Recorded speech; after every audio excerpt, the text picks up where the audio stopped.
یہاں سے فوجیں چلیں گی، سیاہ علم برآمد ہوں گے اور کوئی طاقت انہیں روک نہ سکے گی، ان کا منہ پھیر نہ سکے گی، یہاں تک کہ وہ ایلیا حضور کے زمانے میں یروشلم کا نام تھا، یہاں تک کہ ایلیا میں جا کر نصب ہو جائے. گویا کہ یہ جو ہمارے ہاتھ سے نکلا ہے قبضے سے، پہلے بھی عربوں کے ہاتھوں سے نکلا تھا بیت المقدس، یروشلم، عرب واپس نہیں لے سکے تھے. کرد خون صلاح الدین ایوبی اس نے واپس لیا. عربوں میں دم نہیں رہا تھا، عیاشیوں کی وجہ سے کھوکھلے ہو چکے تھے. میں تجھ کو بتاتا ہوں تقدیر امم کیا ہے، شمشیر و ثنا اول، طاؤس و رباب آخر. یہی وجہ ہے کہ تقریباً 20 صدی کے بعد ان کی حکومت ختم.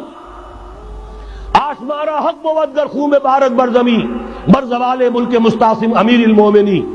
یہ ہوا کہ نہیں ہوا؟ جبکہ آئے ہیں تاتاری ہورڈز، اور جنہوں نے کہ آخری خلیفہ بنو عباس اسے محل میں سے نکالا، ایک کھال کے اندر لپیٹ کر اور اپنے گھوڑوں کے سوؤں تلے کچل دیا. عرب معزول کر دیے گئے تھے، لیکن اب دوبارہ عربوں کو جب سہارا ملا ہے، لیکن اب بھی انہوں نے کہیں اسلام قائم نہیں کیا.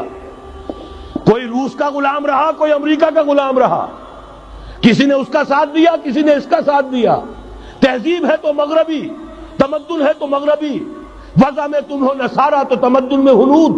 یہ مسلمان ہیں جنہیں دیکھ کے شرمائے یہود. یہی معاملہ جب ان کا ہوا تو اب اللہ تعالیٰ کی طرف سے ان کے اوپر وہ عذاب کی بھٹی گرم ہونے والی. لیکن اس کے بعد پھر یہاں سے جائیں گے وہ جو ان کی مدد کریں گے، اور یہ ایلیا کو واپس لینے والے یہ مشرق سے چلنے والے لشکر ہوں گے. یہ اسی علاقے میں جب انقلاب آ جائے گا، یہ علاقہ خراسان اور پاکستان، جب یہاں نظام خلافت قائم ہوگا، یہاں سے اسلام کی توسیع ہوگی، اور یہاں سے جانب مشرق ہند اور جانب مغرب یہ جو یہودیوں کا سیلاب آ رہا ہے، ان دونوں کا مقابلہ کرنے کے لیے انشاءاللہ العزیز، ورنہ یہ اصابتان جو ہے ایک حدیث میں جمع کرنے کی کوئی اور حکمت ہو نہیں سکتی. ورنہ تو ہندوستان پہ کئی لشکر آئے ہیں، لیکن یہ کہ در حقیقت اسی وقت جبکہ عالم عرب میں وہ بھٹی دہکے گی، اسی وقت یہاں انقلاب آ چکا ہوگا. ایک طرف یہاں سے مدد کے لیے لشکر جائیں گے کہ جو مسلمان عرب جو ہے ان کی مدد کریں گے، حضرت مہدی کے جھنڈے تلے لڑیں گے، حضرت مہدی کی حکومت کو مستحکم کریں گے، یؤتون للمہدی. دوسری طرف وہ ہندوستان کی طرف پیش قدمی کریں گے، اور یہیں سے جیسے اس وقت سیلاب نکلا تھا جزیرہ نما عرب سے، ایک داہنی طرف ایک بائیں طرف، ایران، افغانستان، ترکستان، ادھر مصر، لیبیا، الجزائر، مراکش، موریطانیہ، اسی طریقے سے انشاءاللہ اسی علاقے سے اس کا آغاز ہوگا اور بات آگے بڑھے گی. تو غرض اصل حاصل کیا ہے؟ یہ ہونا ہے، پچھلے آثار ثابت کر رہے ہیں کہ ہونا ہے، حضور کی احادیث بتا رہی ہے کہ یہیں سے ہونا ہے. ہوا صرف یہ ہے ہم بھٹک گئے، ہمیں اپنی منزل یاد نہ رہی.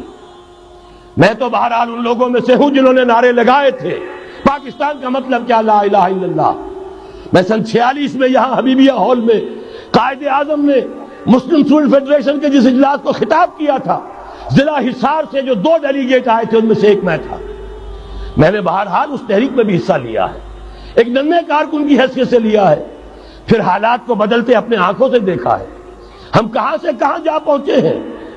ضرورت صرف اس بات کی ہے کہ آج ہمارا حال یہ ہے، ہماری قیادت، ہماری سیاست ان لوگوں کے ہاتھ میں ہے کہ وہ فریب خوردہ شاہی کے پلاح و کرگسوں میں اسے کیا خبر کہ کیا ہے، تب وہ تاب جاویدانہ.